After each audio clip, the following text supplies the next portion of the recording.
সকালবেলা ঘুম থেকে উঠে দোরঘরগুলো ঝাঁট দিয়ে উঠোনটা ঝাঁট দিচ্ছিলাম। একটুখানি ঝাঁট দেওয়া হয়েছিল, তারপর আমার খুব কোমরে লাগছিল বলে দিদিভাই বললো তুমি রেখে দাও, আমি দিয়ে দিচ্ছি বলে দিদিভাই কিন্তু ঝাঁটটা দিয়ে দিয়েছিল।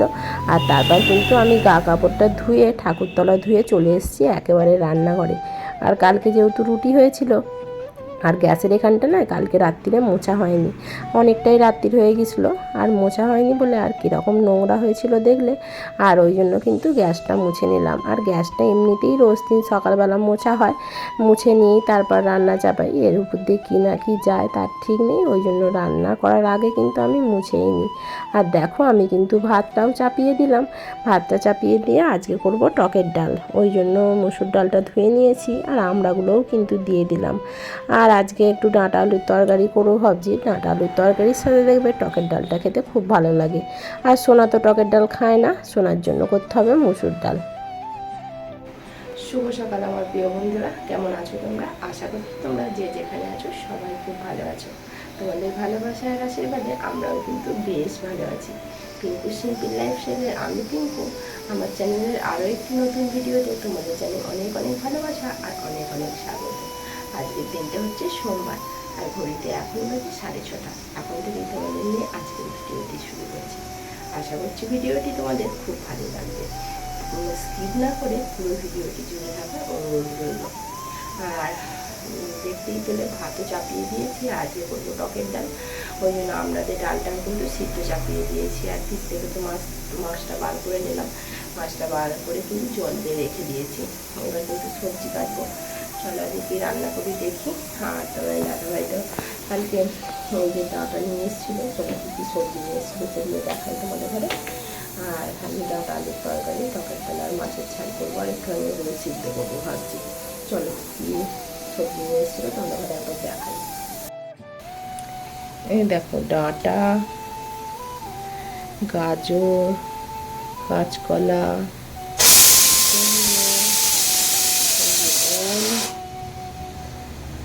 ক্যাপসিকাম, তারপর আছে এই যে আমরা শসা নিয়ে এসেছিলো, কালকে দুটো কাটা হয়ে গেছে। আর দেখো বেগুন, কাঁচা লঙ্কা, এখন ডালটা সিদ্ধ হচ্ছে বলে সিটিটা বাজছে, আওয়াজ হচ্ছে। ব্যাস এই বাজারই হয়েছিল। আর আজকে ডাঁটাগুলোই করে নিই, নাহলে ডাঁটা দেখবে দুদিন রেখে দিলে না শুকিয়ে যায় বড্ড। চলো দেখতে থাকো, আমি কাটাকুটিগুলো করে নিই। আমি কিন্তু ডাঁটাগুলো কেটে নিচ্ছিলাম, আর ডাঁটাগুলো না একটু বেশি মোটা মোটা। আমি কিন্তু এতটা মোটা ডাঁটা পছন্দ করি না, যেগুলো একদম সরু সরু ডাঁটা হয় ওইগুলো খেতে আমার ভালো লাগে। এই মোটাগুলোই দানার ভেতরে থাকে বলে, মানে ভিতরটা দানা প্যাট প্যাট করে, আমার একদম ভালো লাগে না। তোমার দাদাভাই আমার এইগুলো পছন্দ করে, আর আমি তো বেশি খাইনি, একটা দুটোই খেয়েছিলাম, বাদবাকি কিন্তু তোমাদের দাদাভাইকেই দিয়েছিলাম। আর এই ডাঁটা আলুর তরকারি, টকের ডাল আর মাছের ঝাল খেতে কিন্তু খুব ভালো লাগে। আর মাছটা তো আগেই আমি ফ্রিজ থেকে বার করে রেখে দিয়েছি, মানে নাহলে সেই বরফ জমে যাচ্ছে, মানে মাছ থেকে ছাড়ানো যাচ্ছে না বরফগুলো। জল দিয়ে রাখছি, তাতেও যেন ঠিক মতো হচ্ছে না, অনেকবার ধুয়ে ধুয়ে জলটা ফেলে দিয়ে তারপর ঠিক হচ্ছে। আর দেখো আমি কিন্তু ডাঁটাগুলো ছাড়িয়ে নিয়েছি, আর ছাড়িয়ে নিয়ে বেগুন কেটে নিয়েছি। আর দেখো আলু দিয়েছি, গাজর দিয়েছি, একটু পেঁপে দিয়েছি, নাহলে ডাঁটা আলুর তরকারিতে শুধু ডাঁটাটাই পাওয়া যাবে আর আলুটা পাওয়া যাবে, আর তো কিছু পাওয়া যাবে না। ওই জন্য একটু মানে তরকারিটা বাড়ানোর জন্য পেঁপে আর একটু গাজর দিয়ে দিলাম, নাহলে তোমার দাদাভাই তো আলুটা খেতে চায় না, ও কী দিয়েই বা ভাত খাবে, ওই জন্যই কিন্তু ওইগুলো দিয়েছিলাম। আর দেখো আর পেঁয়াজ কেটে নিয়েছি, কেটে নিয়ে দেখো এবার রান্নাটাও কিন্তু আমি চাপিয়ে দিচ্ছি। আমি আগে কিন্তু ডাঁটাগুলো ভেজে নেব, তারপর সবজিগুলো ভেজে নেব।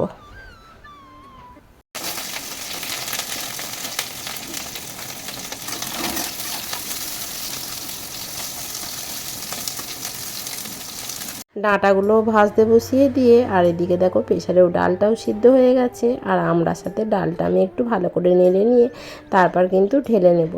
আর এইগুলো ভাজা হয়ে গেলে এই সবজিগুলো ডাঁটাগুলো প্রেশারে দিয়ে কিন্তু একটা সিটি মেরে নেব, কেন কড়াতে করতে কিন্তু অনেকটাই টাইম হয়ে যায়। আর সকালবেলা কিন্তু অত টাইম নিয়ে রান্না করার মতো সময় নেই, জানো তো, অনেকটা লেট হয়ে যাবে। কেন তোমাদের দাদা ভাইয়ের টিফিন হবে, সোনার টিফিন হবে, এইগুলো করতে করতে অনেকটাই লেট হয়ে যায়।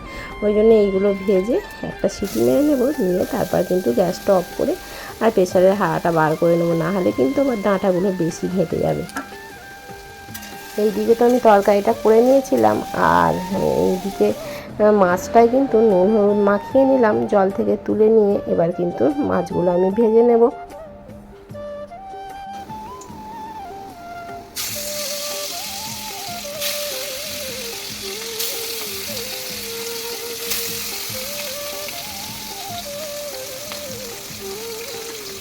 আমি তো আগেই দুরকম ডাল, তারপরে তরকারি হয়ে গেছে, আর দিয়ে কিন্তু মশলাটা বেটে আমি কিন্তু মাছের ঝালটাও করে নিয়েছি। দুরকম ডাল বলতে সোনা তো মসুর ডাল মানে টকের ডাল খায় না, সোনার জন্য হবে মসুর ডাল, মানে হয়ে গেছে। আর দিয়ে কিন্তু মাছের ঝালটাই খালি বাকি আছে। মাছের ঝালটা হয়ে গেলেই তারপর কিন্তু ওদের জন্য টিফিনে রুটি বানাবো। চলো, আমার তো রান্না করা কমপ্লিট হয়ে গেছে। তোমাদের বাড়িতে একবার দেখাই কী কী আজকে রান্না হয়েছে। চলো দেখো।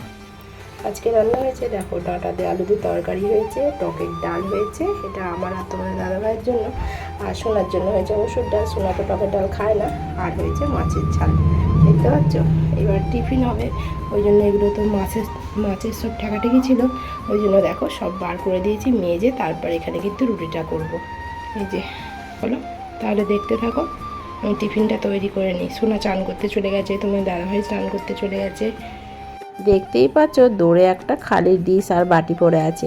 তোমার দাদাভাই খেয়ে দিয়ে কিন্তু কাজে বেরিয়ে গেছে, আর সোনারও কিন্তু স্নান হয়ে গেছে, আর সোনা এসে গেছে। আমি কিন্তু ড্রেসটা আয়রন করে দিচ্ছি তাড়াতাড়ি করে। ড্রেসটা তোমার দাদাভাই আয়রন করে দিলে আমার কিন্তু অনেকটাই উপকার হয়, কিন্তু যেহেতু দেয় না আর কি করা যাবে বলো, আমাকেই করে দিতে হবে। আর এরকম ড্রেসগুলো গুটিয়ে থাকলে একটা দেখতেও কীরকম খারাপ লাগে। স্কুল যাবে, একটু না ভদ্র হয়ে গেলে হয় বলো। আর ড্রেসগুলো আমি আয়রন করে দিচ্ছি ড্রেসটা, তারপর কিন্তু সোনাকে রেডি করিয়ে দেব। ড্রেসটা আয়রন করে আমি তো সোনাকে দিয়ে এলাম, আর সোনা তো পরতে চায় না আমার কাছে ড্রেস, ও একাই পরবে বলে। বললাম পরিয়ে দিই, বললো যে না পরিয়ে দিতে হবে না, আমি একা পরিয়ে নেবো। আজ কিন্তু সোনাকে টিফিনে রুটি আর মিষ্টি দেবো। অনেক বুঝিয়ে সুঝিয়ে বলেছি আজকে রুটি আর মিষ্টি নিয়ে যেতে, অন্য কিছু তো আজকে করা হয়নি। আর বলেছিলাম বলে বললো ঠিক আছে তাই দাও, আমি তাই খেয়ে নেব। বললো আর কিছু নেই? আমি বললাম আমি তো দুটো মিষ্টি দিচ্ছি, আর কিছু নেই, এইগুলোই আজকে নিয়ে যাও। আর বললাম ফল কেটে দিই, আপেল কেটে দিই, সে নিয়ে যাবে না। ও আপেল ফাপেল কোনোটাই খেতে চায় না জানো তো। যে বললাম তাহলে এর সাথে একটু আপেল নিয়ে যাও, তাহলে ভালো লাগবে, কিন্তু খেলো না। তারপরে দেখো সোনাটা আমাদের খেয়ে নিয়েছিলাম। খেয়ে দিয়ে এখনও গাড়ি আসতে লেট আছে বলে সোনা সব বুট ফুট পরে এখানে কিন্তু বালিশের উপর শুয়েছিল। আমি যাই ক্যামেরাটা অন করেছি অমনিও কিন্তু উঠে বসে পড়েছে জানো তো। আমি বললাম যে কে এরকম বুট ফুট পরে খাটে শুয়ে থাকে বলো, মানে খাটে পাটা তোলেনি, পাটা নিচতেই রেখেছিল, আর মাথাটা বিছানাতে রেখে ও শুয়েছিল। যেহেতু এখন বাস আসতে একটু লেট আছে, আর আমার হাতেও একটু সময় আছে বলে আমিও কিন্তু বিছানাটা গুছিয়ে নিচ্ছি। চলো বন্ধুরা, তোমরা ততক্ষণ ভিডিওটা দেখতে থাকো, আর আমি তোমাদের কয়েকটা সুন্দর সুন্দর কমেন্টের উত্তর দিয়ে দিই। ফার্স্ট কমেন্ট হচ্ছে রুমা কিচেনের দিদিভাই বলেছে খুব ভালো হয় তোমার ভিডিওগুলো।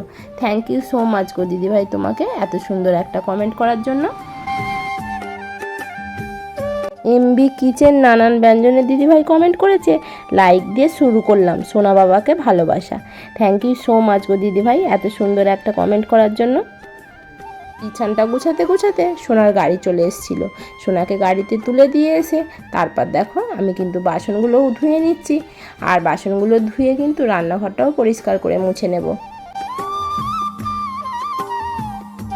আমাদের মেয়েদের জীবনটা হচ্ছে বড়ই অদ্ভুত।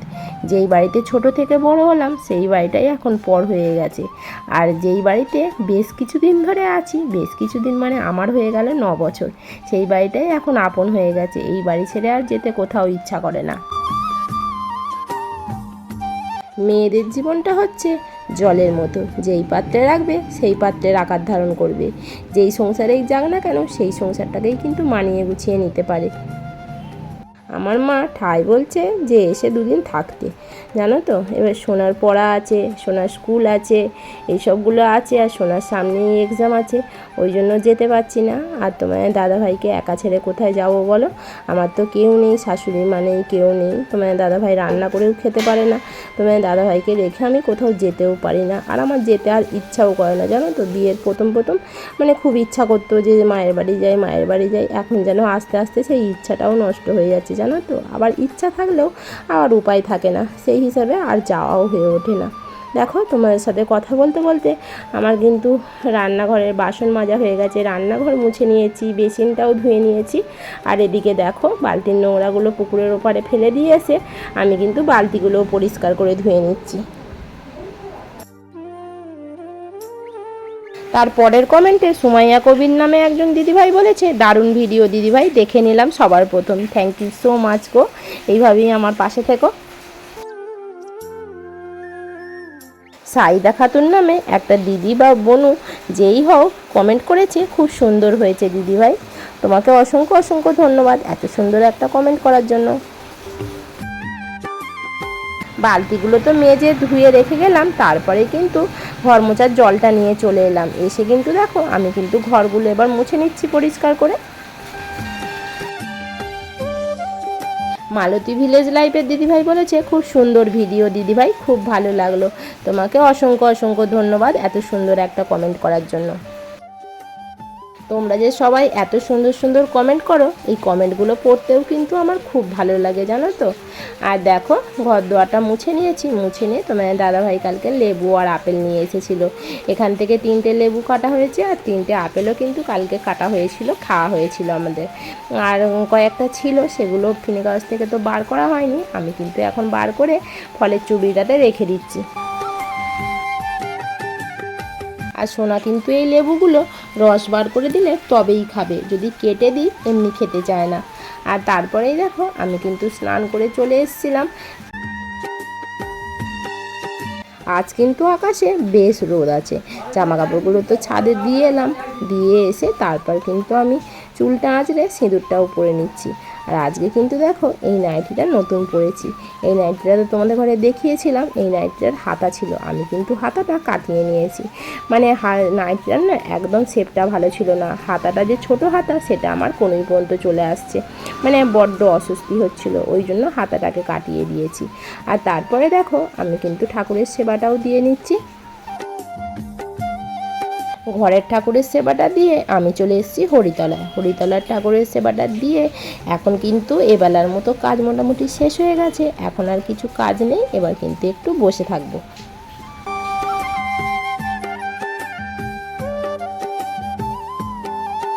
দুপুরবেলা তো খাওয়া দাওয়া করে তারপর তো শুয়েছিলাম, আর সোনা আসার কিন্তু টাইম হয়ে গেছে।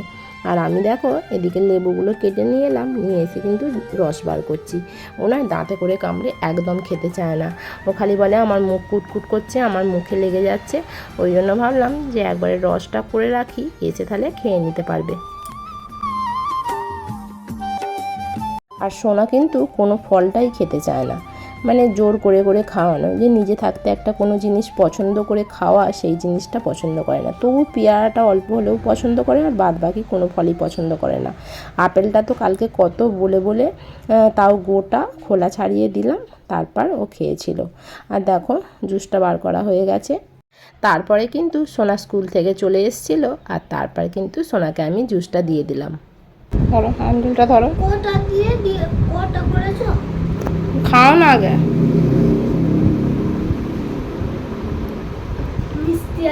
মিষ্টি আছে কেন ঢক ঢক করে?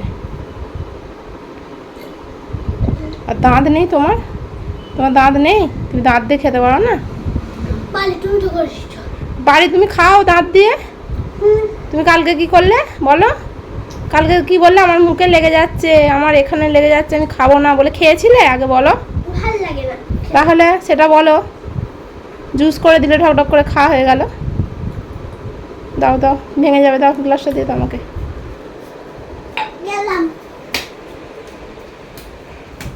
বিকালের পরে তোমাদের সামনেতে এলাম একেবারে রাত্রিবেলা, সোনাকে পরিয়ে উঠে তারপর এসছি রান্না করতে, রান্না করব। আর আজকে করবো দেখো, এই দেখো কেটে নিয়েছি গাজর, ক্যাপসিকাম আর আলু, পুরো পতাকার কালার হয়ে গেছে। আর এখানে খেয়েছি এই যে পেঁয়াজ আর হচ্ছে কাঁচা লঙ্কা খেয়েছি, এগুলো ভাজা করবো বলে। আর আজকে জানো তো তোমার দাদাভাই আসার সময় ফোন করে আসেনি, আর শোনা তো 365 দিন মিষ্টি ছাড়া রুটি খায় না। আর আজকে ফ্রিজে মিষ্টিও নেই, 2 পিস ছিল, ওকে আজকে টিফিনে দিয়ে দিয়েছি মিষ্টি দিয়ে রুটি, আর মিষ্টিও নেই। এবার সোনা তাহলে কী দিয়ে খাবে, ওই জন্য সোনাকে অনেক বুঝিয়ে বাজিয়ে বললাম যে এইটা ভেজে দিই, আর এতে রুটির ভেতরে সস দিয়ে দেবো, এইটা দেবো আর সস দিয়ে, তাহলে তুমি খাবে বলে অনেক রাজি করিয়েছি কষ্টে, আর খাবে বলেছে। চলো তাহলে করে নিই, অনেকটাই রাত 9:30 বেজে গেছে। আর ওকে সেই বিকাল থেকেই পড়তে বসিয়েছিলাম, জানো তো, বিকালে একটুখানি খেলতে দিয়েছিলাম, ও ঘুমালো না, খেলতে দিয়ে তারপর ওকে পড়তে বসিয়েছিলাম। এই খানিকটা আগে উঠলাম, উঠে আর খাবার করতে চলে এসেছি। চলো তাহলে দেখতে থাকো, আমি এগুলো ভেজে নিই, ভেজে তারপর রুটি করবো। আর আমি খালি রান্নাঘরে গেছি, আর দেখো কি অবস্থা করেছে সোনা, পেন্সিল ছুলে ছুলে পুরো এইরকম অবস্থা করেছে। তাহলে কীরকম রাগ ধরবে তোমরাই বলো। তারপর দেখো কি আর করা যাবে বলো, ওরকম করেছে, ওর পা বললো ছেড়ে দাও, কিছু বলতে হবে না। আর দেখো আমি তো ওইগুলো ভাজা করে নিয়েছিলাম, ভাজা করে নিয়ে কিন্তু দেখো রুটিটাও করে নিচ্ছি। আর এখন কিন্তু অনেকটাই রাত হয়ে গেছে। তাহলে চলো বন্ধুরা, আজকের ভিডিওটা এখানেই শেষ করছি। যদি ভিডিওটির কোনো অংশ ভালো লেগে থাকে তাহলে একটি লাইক করে চ্যানেলটিকে সাবস্ক্রাইব করে আমার বন্ধু হয়ে পাশে থেকে যেও। কালকে নিয়ে আসবো আবার নতুন একটি ভিডিও। ততক্ষণে তোমরা ভালো থেকো, সুস্থ থেকো এবং সাবধানে থেকো। Good night, by.